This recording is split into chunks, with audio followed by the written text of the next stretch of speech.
كيعيطوا عليها من المدرسة حيت هي كدوّش لبنتها مرة واحدة في السيمانة، هادشي في الديار الأوروبية. تفرجوا. انا هي اللي بنتي قالت الاستاذه ديالها انني كندوش ليها مره واحده في السيمانه كل حد، وعيطوا ليا باش يديروا معايا اجتماع طارئ.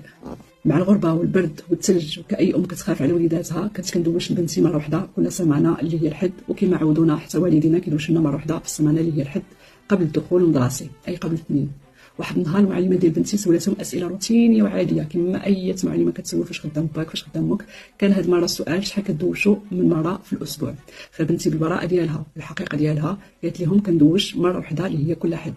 هذا الجواب خلى المعلمه تصدم وتمشي ديريكت عند المديره وتشرح لها الوضعيه. فشرحت لهم الحقيقه انه البرد والشفاج غالي، وبان كما عودونا والدينا كنا كنوشوا مره واحده في الاسبوع، بخصوص ان بنتي فيما كتكون اون كونتاك مع البرد فبطبيعه الحال كتمرض بالزربه والحلاقه. تفهموا الوضعيه ولكن بقاو مراقبين بنتي وبقاو حاضنها، وكل مره فيما